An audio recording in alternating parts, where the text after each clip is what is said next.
And we're live in Resonant Essentials, the group. And we are with Audrey Wilson, who's back on the team. Hi, Audrey.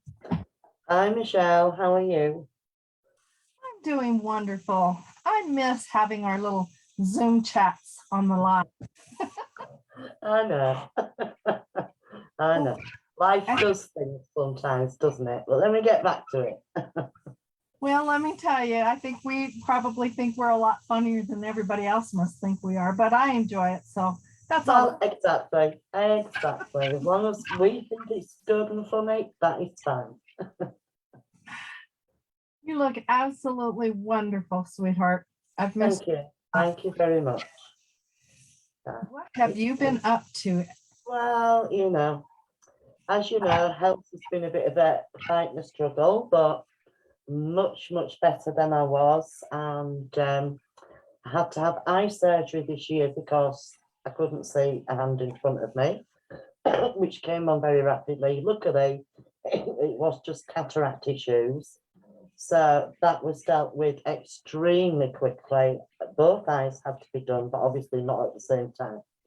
So now with my super duper new glasses, Super duper. I'm back to work.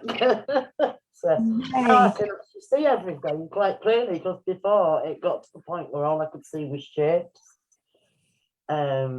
which was really not good. It was, oh no, I wouldn't wish it on anybody.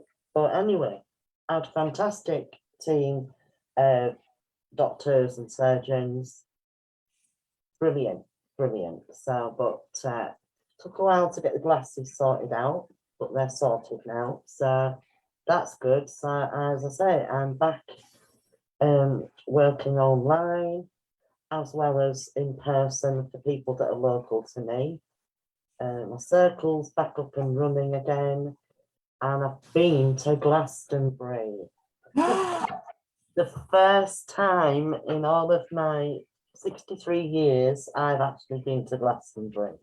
Well, there were 6 of us went, my circle, and off we went. Shirley, who you know, she drives a big minibus. Fantastic. So we all piled in this minibus and off we went on a road trip. Fantastic time.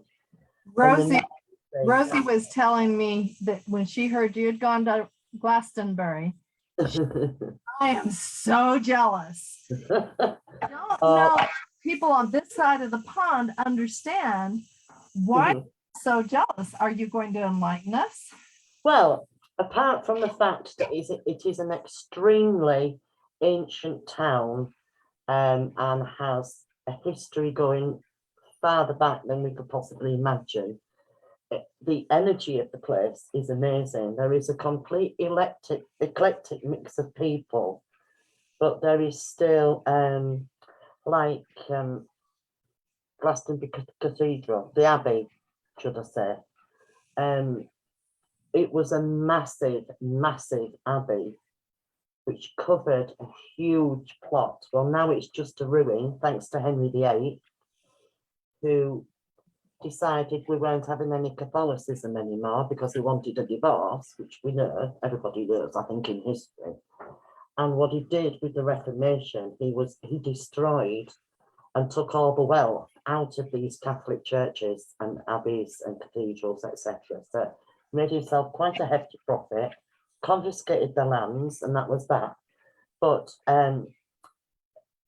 King Arthur and his wife were seemingly buried there. And when the Reformation came, they removed him and his wife's bodies, they exhumed them, and they buried them somewhere else. Now, I know a lot of people think about the myth that surrounds Arthur and Guinevere and Lancelot and Merlin. I understand that, and it is, everybody likes a good myth and a good story, everybody does, but that it's based on some semblance of fact. And there was a king, and they were exhumed. I mean, it's like Merlin. Merlin was a real person. He was actually born in South Wales. So, Now, so wait. yeah, It was Merlin really the mystic that he's purported to be? well, you know, in those days, if you ground herbs together and made potions, which is what an apothecary would do in later years and what now our pharmacists and doctors do, then yes, he performed magic. He was in tune with the earth, which was quite normal in that time period. You know, there was no National Health Service, there was no modern stuff. So, like with any, it's like, you know, the old woman in the woods that you went to for a potion when you thought your husband was, you know, away with somebody somewhere else, and it's based in that. Now, whether he performed miracles and brought Excalibur into life or any of those things, it's up to the person. It's up to you to decide how much of that myth you feel is right and how much you want to be right. But the fact is, there is an energy there. I mean, the Abbey Gardens are absolutely amazing just to walk around, sit under these huge old trees, and, you know, just even sitting in that, it's a wonderful place to meditate. You know, people go there and they're in their space. And even though there's quite a lot of people maybe there on the day you go, they're not invasive of your space. It's not like you're going through, you know, you need your sharp elbows out to get through. Nobody bothers you. If you sat at a tree meditating or just sitting quietly, people quietly walk past you.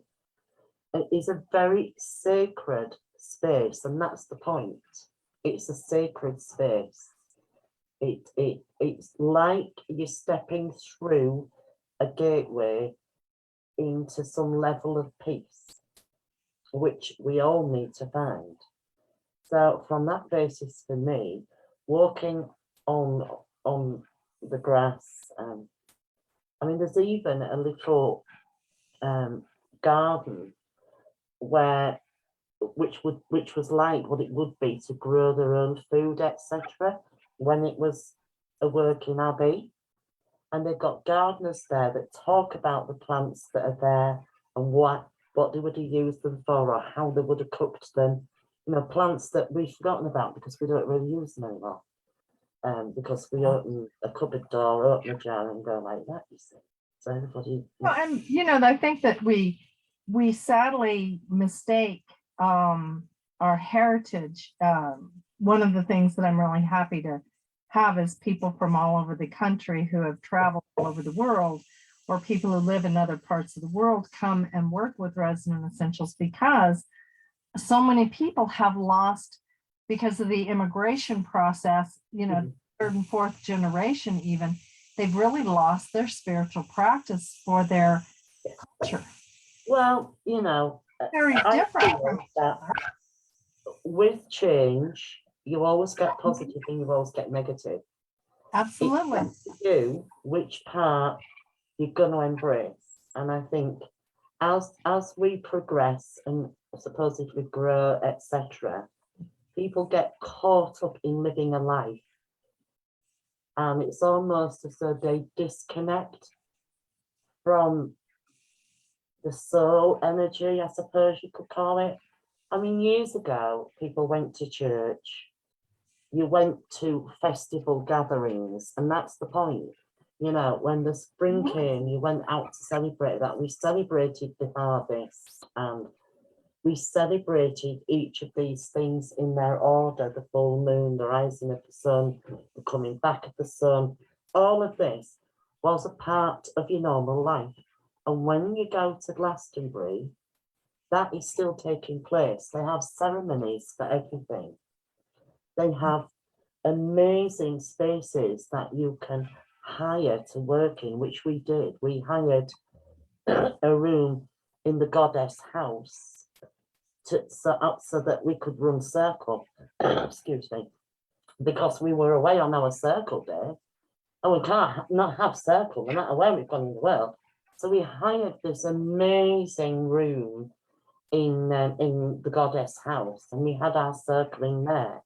And we hired the bridey room, which is the goddess bridey, and oh, it was decorated in greens and swans and amazing paintings, and there was a circle set out in the middle so that we could put our offerings on for bridey, and for our circle we did our meditation. The energy was just amazing, you know, and it was worth, for me, it was worth going just to do that circle there. Everything else was an absolute bonus. So it's like, you know, the chalice well, obviously we went to the chalice well, which is a very healing well. People don't always, they talk about the chalice well, but they don't realise that there are actually two wells. There's the chalice well and there's the white well. Now, the chalice well is the feminine energy, and the white well is the male energy. Now, I brought some of the chalice well water home. But you can't drink too much of it at once because it's quite high in iron content. The white well, the water from that well, you can actually drink straight away if you want to. So there is, so you've got in the chalice well, you walk through these gardens, and then finally you arrive at the well itself, nestled at the back of the gardens, surrounded by trees and ferns, and just the sound of what's going on around you. And you can just sit at the well, and you know what? Nobody looks at you, nobody bothers you. You can do your meditation. People just sit quietly, and when they're ready, they move away. And it's just amazing. But the one thing I did like was that they ring a bell at certain times of day, and everything stops, no matter what you're doing, for like a 5-minute sit down, grab your time, have your little bit of meditation, or just sit in the peace, and then you just get up and get on what you're doing. Now, there are not many places that you go in the world where that sort of thing happens. So those are the things that go on there. And then there's the shopping. I don't even get me started on the shopping, really don't. No, I don't shop. I don't like to shop. I don't. Well, you would shop. You would shop there. There are crystal shops. There is the most amazing bookshops and clothing. Any type of clothing you can imagine wanting to wear, you will find it there. Well, hopefully I'll have the opportunity to come over and that would be wonderful. That would be play wonderful. with your circle, and then maybe take a drive over to Glastonbury, you and I. Yeah, it will take us a few hours, but yeah, we'll nip over. We'll nip over. Well, my girlfriend Claudia is moving over to the UK. Maybe she'll be over there and she can go with us. Oh, that would be lovely. How wonderful would that be? That I would enjoy that. But it is, I would say to anybody, if you only go once, do it. You won't regret it. You will find something that really hits the spot for you. Well, maybe we'll force Robert out of the house and have him go with us. I don't think that's going to happen. He won't leave the dog at home on his own. Yes. No, I don't think you'd like the dog in the car somehow. I don't think so. But, you know, as I say, I would say to anybody, you will find something that you can come back with, whether it's a thought, a feeling, or a selenite tower, which have my name written all over it. I just had to buy it. I just had to, couldn't not. But you'll find something. You will find that you can take something away from it. I mean, there are some really strange looking people on the street, but you know, who's not strange? We're all a bit strange. I was gonna say, you know, people look at me cross-eyed like, what the heck, you know? Yeah, but no, it was a really, I came back feeling so much better, physically, emotionally, mentally, everything. I felt so much better in myself. I deal with the pain a lot better now. So that's me doing my thing where that's concerned, because nothing else is working. So, but I can say I fully benefited by going, and we had a great time. And although people are in your circle, and you'll understand this, although people are in your circle, you get to know them on that level, but you don't always get to know them outside of that. So for us to all spend that few days together, it was fantastic, because people's sense of humor came out, things that people really like. Well, you have to have a few moments, don't you, of humor, etc. It makes the world go around. But it's like you see each other in a slightly different way to how you have before. And that helps the blending, I think. I think that helps the circle grow. I mean, we meet up from time to time, Christmas and things like that, and we have a night where we have something to eat or whatever. But to actually go away and spend time with people, it was just amazing. Of course, I didn't make it up the tour, which I knew I wouldn't. But the others, my God, they got up at stupid o'clock in the morning, so that they were at the top of Glastonbury Tor for sunrise. I think they're all off the reds. Absolutely do. I think they were all off the reds. Some of them struggled to make it, but they all did do it. There was a couple of them, had to learn to breathe a bit better to get up there. But they did it, and that's the point. Now, I wouldn't have been able to. Not a way would I have been able to. Far too steep. And it's well over 500 feet tall to get up there. Not for me. Not for me. Now that you're back home and you're feeling better, what's Audrey planning to do? Well, Audrey is back at work, so I will be taking on new clients for training online, as you know. I am also back on Resonant Essentials website, and will now be doing readings through the calendar of events thing, whatever we call it. I call it whatever I think at the time. So I'll be back on there, and I'm almost certain, because you know what sort of brain I've got. I think it's the second Saturday and the fourth Sunday. I believe you're right. See how clever I am, and I planned it, and I remembered that just now. I couldn't remember it this morning, but I can now. So yeah, the second Saturday of the month and the fourth Sunday of the month. For readings, absolutely. And I'm also, I know we had like a mini workshop circle sort of thing not so long ago, which I thoroughly enjoyed. And I hope everybody else did too.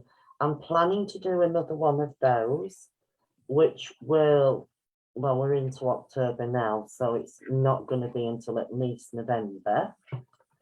So I will be letting you have details of that soon.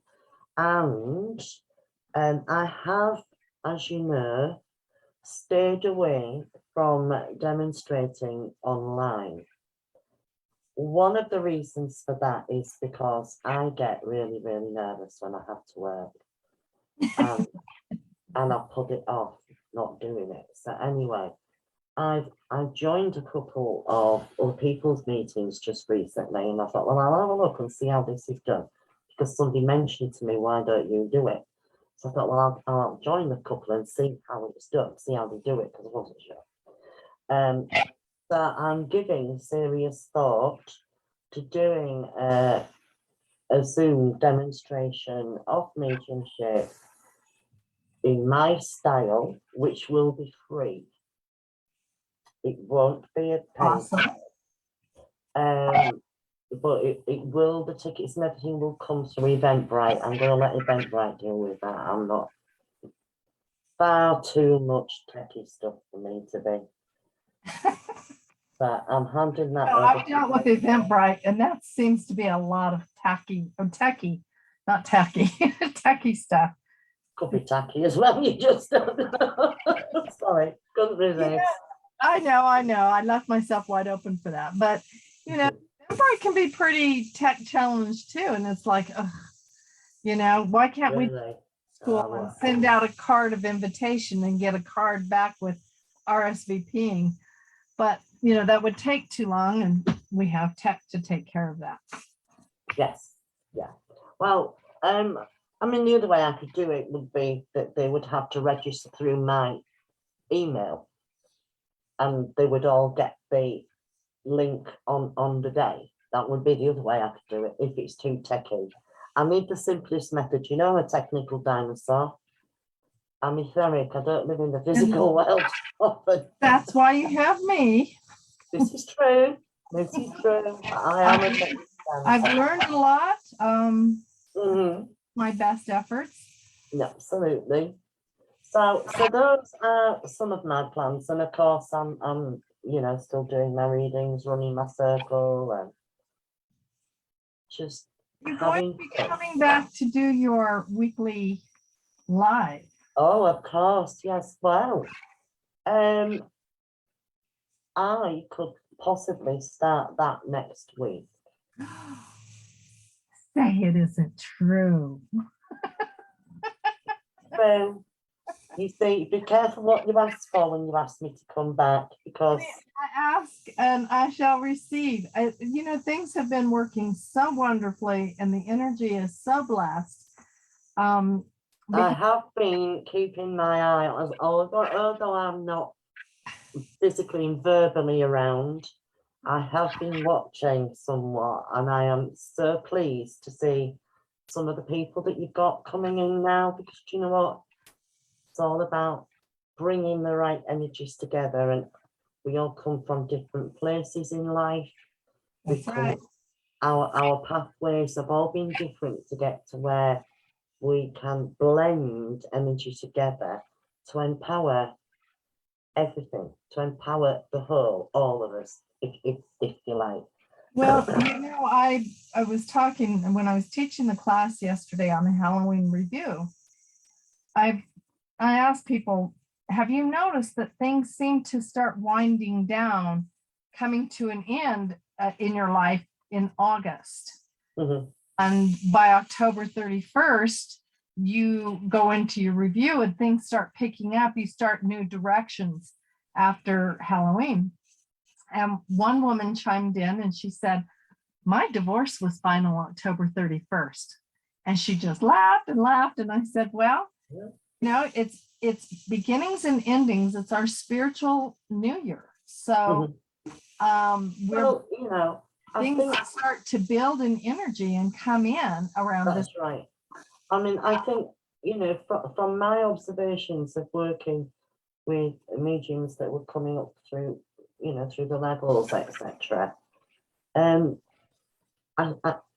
sometimes it's like they almost expect it just to be a steady learning, and here I am.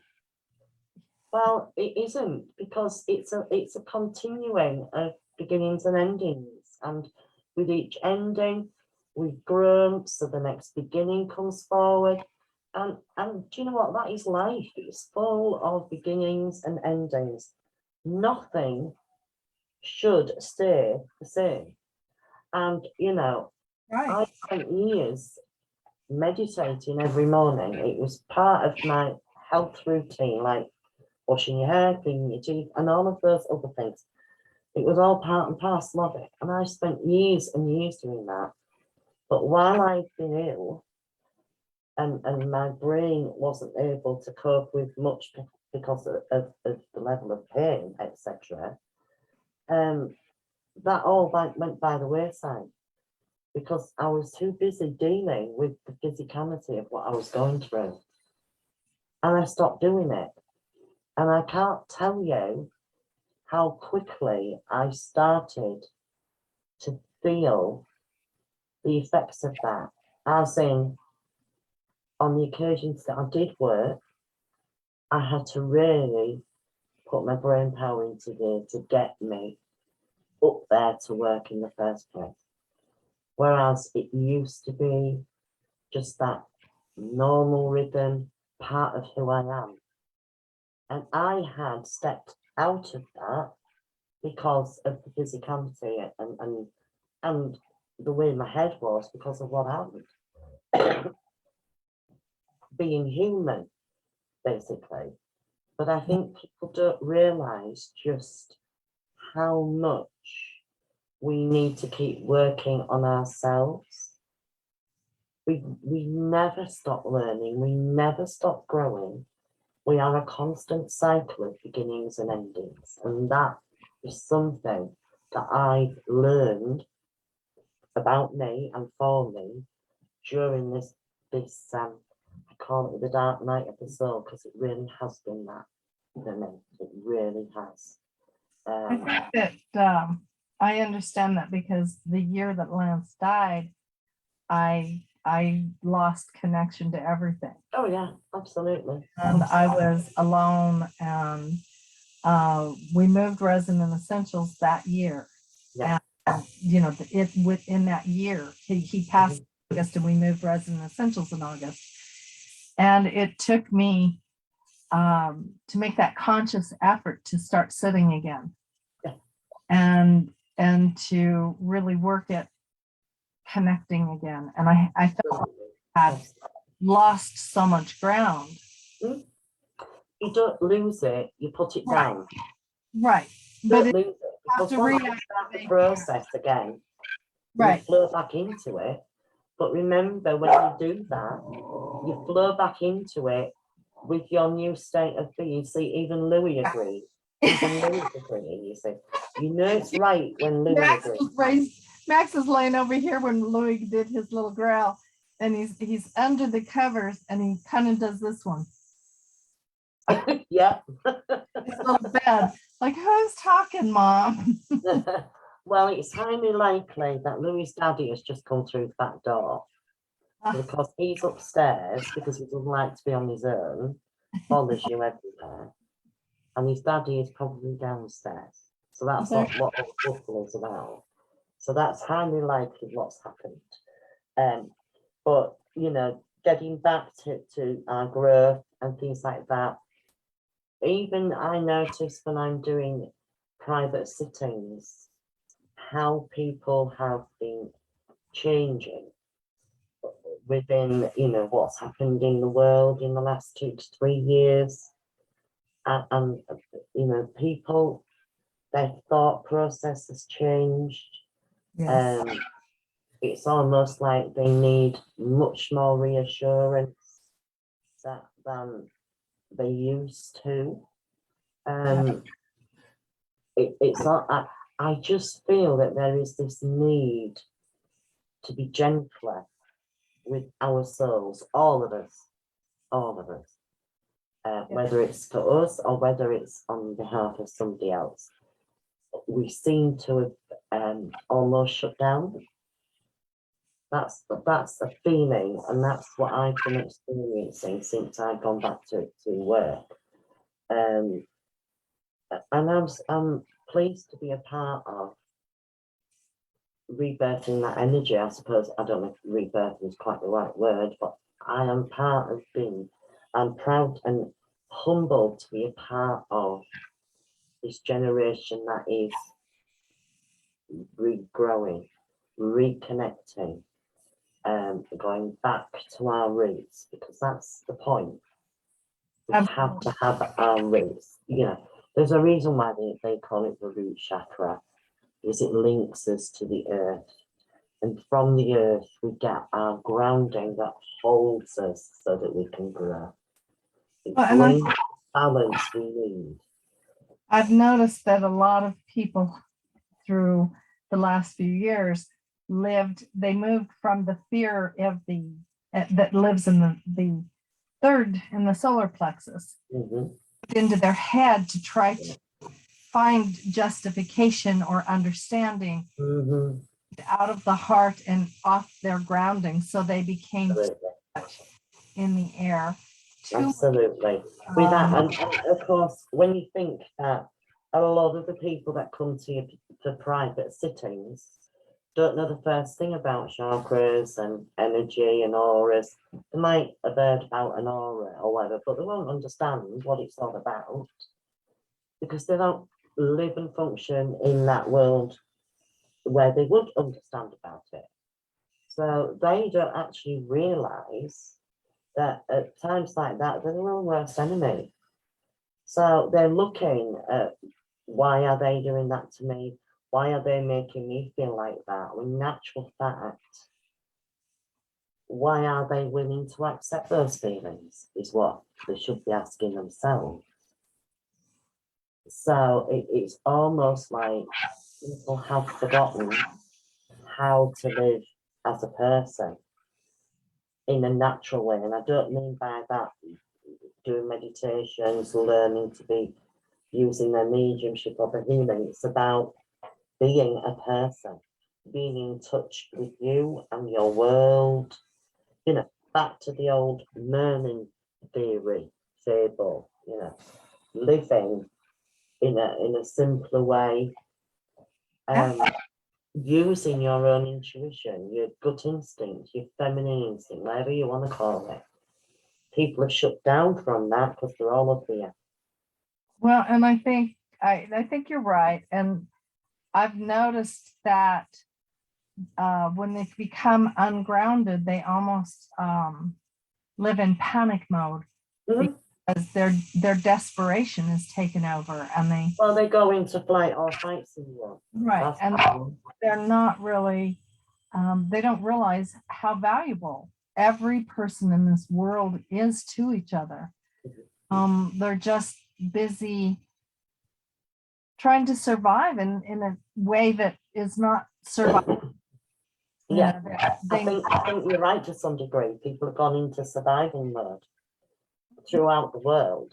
And as mediums and healers, we can sense that and feel it and be affected by it on some level. I'm going to ask anybody who has questions for you if they want to put them in the comment section while we have you on. Okay. Any of the things that you're going to be doing. So I want to throw that out there for anybody who's watching. One of our hardest, I think the hardest thing that I've learned through this time, because I was coming from my own dark night of the soul, my severe grief with Lance, to understanding I can't be accountable for everything that happens around me. No. That because I was trying to take ownership of his deathing.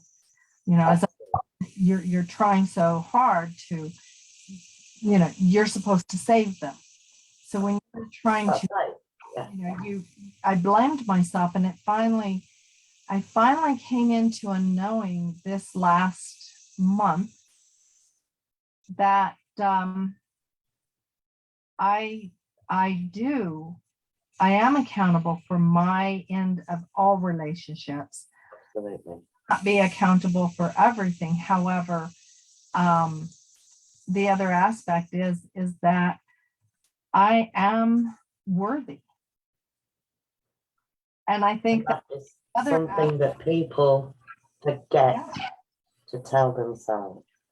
Exactly. And it breaks them, and they retaliate, and they burst out. I mean, I've watched family members having a really hard struggle with finding those very things. I can only be accountable for what I'm doing. I can't be accountable for all that around me.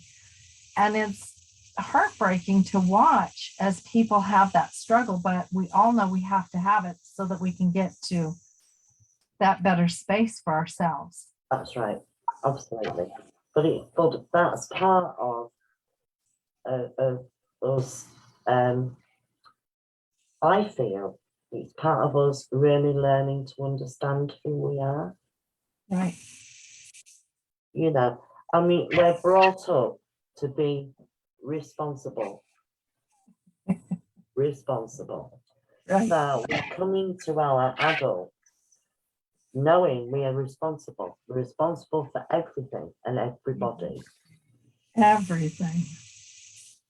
And it's hard And it feels selfish to say, just a minute, that's yours to own. That's nothing to do with me. And it takes us a long time to be able to do that because we are so programmed to be responsible that if we do this, well, not my circus, not my monkeys routine, we start to feel guilty and we feel wrong. We feel that we've done wrong because we're not taking responsibility. Now, if we've got children or people that are dependent on us, then they are dependent on us for us to give them the best that we are able to do. Absolutely. But we are not responsible for every action they choose to take. Right. Absolutely. And I think that's where we're coming to. My daughter said, the millennials come from an entitled group. And I'm like, I don't know that I would use the word entitled. I would use the word more sure of themselves and their destiny than I think, because there's more out there for them to start learning from. Whereas our generation, we struggled. There was not very many teachers. And so I think that the struggle that we all have is, where do we find the perfect teaching from the perfect teacher? And the best I offer people is like, it's like going into a room and picking the place you want to sit. You sit in the room and you find the one that feels comfortable, the one that resonates with you, and follow that person at that point to find out what they have to teach you. Yeah, but I understand what you're saying. But what we must remember is, you use the word perfect. There is no perfect teacher. Well, I didn't say there was a perfect teacher. I said, find the perfect one for you. But you said the word twice. You know what I'm like? And we all have something that we can bring. The perfect teacher for you. And yes, that perfect teacher for you, because nobody is perfect. If we were perfect, absolutely not. Consciousness, we'd be Christ consciousness and we'd be out and running. Oh, I've been away with the fairies. But the flip side to that is that sometimes that perfect opportunity of that perfect teacher, I'm just doing that to get you. I know you are. Look at you like that. But I'm gonna do you hard that way. Problem is that I think what we forget is that what they have to teach us is not always the things that we think we need to learn. Sometimes they give us a dose of humility. Sometimes they give us a come up. Sometimes they give us a real good dose of, I'm pissed off at you, so that you can grow from that. So sometimes our teachers appear as our worst enemies. So, well, we can learn from everybody. And my thoughts have always been, even if you learn what not to do, you have learned a very valuable lesson. And my feeling, where I'm coming from is that we all come from different places. So what we bring to the table is our version of understanding. And you'll fit with some and you won't fit with others. And that will have more to do, I feel, with where they are on their journey and how you are presenting it. Yes. And, there are some amazing teachers in this world, or tutors, whatever you want to call them. There are some amazing people out there bringing it from their direction, bringing it from their concept. And that's what we're looking for. I'm going to give you a bit of the comments. Okay. So we have Jessica Levy saying, looking good, ladies. You remember Jessica? Oh, thanks, Jessica. And we have Lolo, which is Lauren White, one of our new, she's our new tarot reader on. Oh, hi, Lolo. And she says, looking forward to meeting you, Audrey. Chloe Rachel Galloway says, hello, ladies. Great conversation. Thanks for being here. Oh, thank you. Lauren said, I love this. And Chloe said, well said, Michelle, coming through the dark night of the soul and owning things while releasing things. Absolutely. You know, I think the best part of our friendship is that we, coming from the two different sides of the pond, we understand things the same, but differently. Absolutely. And there's nothing that we can't learn if we just apply ourselves. And that's why I'm really glad that you're coming back to Resonant Essentials, because, well, you know, our friendship is very important to me. And one of the reasons for that is I can totally disagree with you and we can have a really good discussion. And, you know, afterwards it's like, whatever, go away, go, I'll speak to you later. And that's as it should be. Whereas with some people, that would end their supposed friendship. But yes, we give each other the space to be who we are and where we're coming from and share our own points of view. And that, to me, is what friendships are about. well, but that there's an element of respect that comes with. Absolutely. And going back a little into our history, you showed up shortly after Lance, and I get this email from this woman in England who I have absolutely no idea. Hey, I'm looking to see if I can join your psychic fair. And it just morphed into you teaching classes. And, you know, I think people misunderstand a great deal. Mm-hmm. I took your classes. I've taken Susan Zumo's classes. I'm taking Kevin's class this weekend because I love the opportunity to learn. Yes. And I think that there isn't a finer way of doing this. Even if you learn how to give or a different viewpoint of how to deliver a class from someone, even if it's just basic levels, or how not to do a class, because I've taken some classes and I thought, I'll never do that. Yeah, absolutely. It is an opportunity, I think, as I've traveled this with you, we've taught a mediumship course that's online on Teachable, accessible through the website. The first, it's more of a lecture series. It's, you know, it's got all the paperwork that goes with it, all the, you know, handouts that we had and everything. And we did the coursework as a, you know, spirit and body, because it's important to understand how your body is working.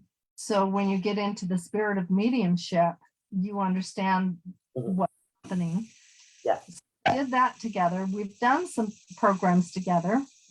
I have had the honor of sitting with you while you did a trance demonstration and got to be your energy bank, if you will. You know, I can't remember if I told you at the time, but that was the first time I had ever done a trance demonstration without at least 2 members of my own inner circle with me.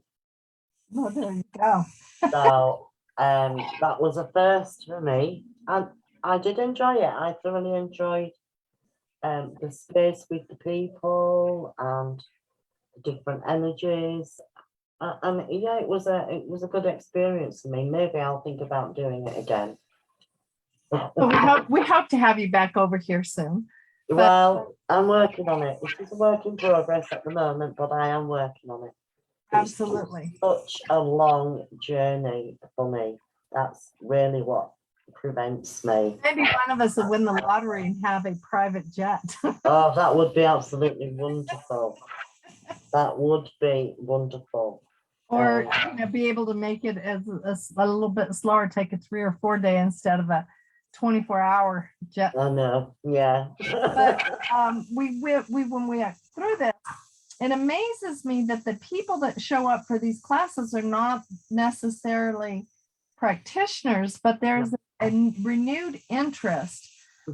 People who have had mediumship experiences and have no way to control it. And you're a beautiful teacher in that.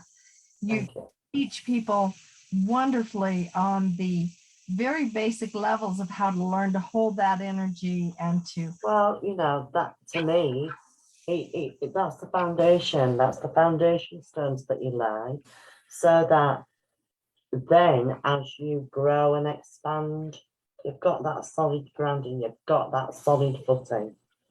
You know, Right. you're not building on mud and sinking in. You've got that solid foundation. And I feel that people often forget that as they're going and advancing, how important it is to go back to that source, go back to the beginning. And I always say, remember where you came from, remember where it started. Right. And it's necessary to keep doing that. I think that's my opinion. I think it's going to be really good for you to do your monthly circle online.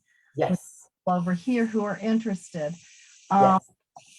to develop that, because you're going to be teaching them where they began to, and Yes. it's a marvelous opportunity. It's not about ego. It's not saying that you know more than the most experienced of mediums. It's about sharing a blending and an opportunity to grow even further. So for that, my heart thanks you. Oh, you are welcome. It's very intimate to sit in circle. It is very, very. And for me as a tutor, it's a blessing. I feel blessed to be in a position where I can help people open up and reach their potentials. Right. And you Looking know, at that. Can't help everybody. There's always going to be somebody that. So You do the best that you can. Sorry. Are you going to hold it to X amount of people? I think so. Okay. Mainly because if you don't, then you've got too many people to deal with, and you can't get around everybody in the space that you've got. And for me, I think small is better. So how many are you looking at? I think 15 tops. Okay. And have you figured a price for this? It will be $30, the same as the first one was. Okay. So $30 a month to sit in circle.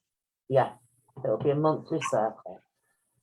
It will be around about 2 hours long, maybe a little longer.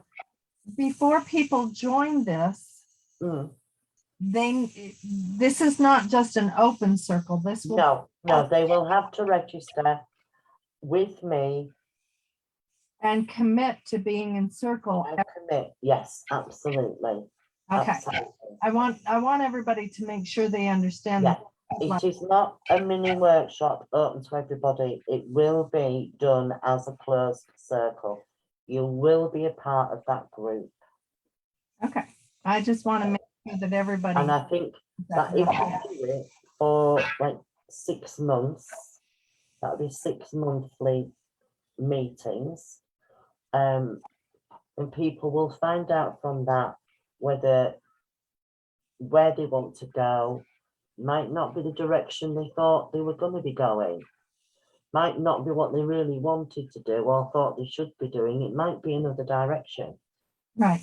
So I think that if my feeling is if we do 6 monthly ones, at the end of that, then we can relook at whether those people want to stay together, etc., etc., and we can look at where it goes from there, basically. But I feel. Oh, we lost you. Where'd you go? Can't hear you. We've lost the volume. Hold still. I don't know what happened.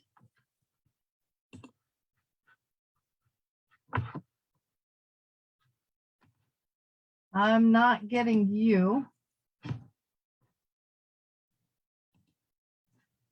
I don't know.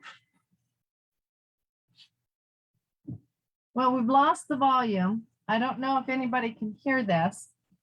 So I guess it's not on your side, right?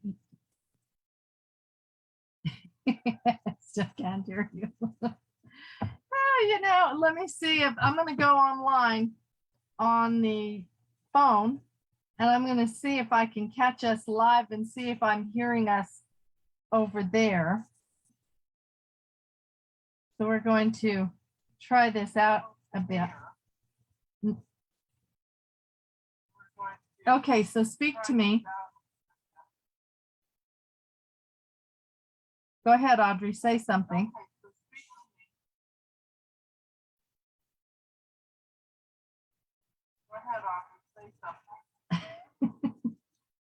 Okay, so we've lost the volume for Audrey. We will end this on a note of, I guess Spirit has had enough of our shenanigans. No, they haven't. They haven't. I don't like to blame everything on Spirit because sometimes tech is the way it is.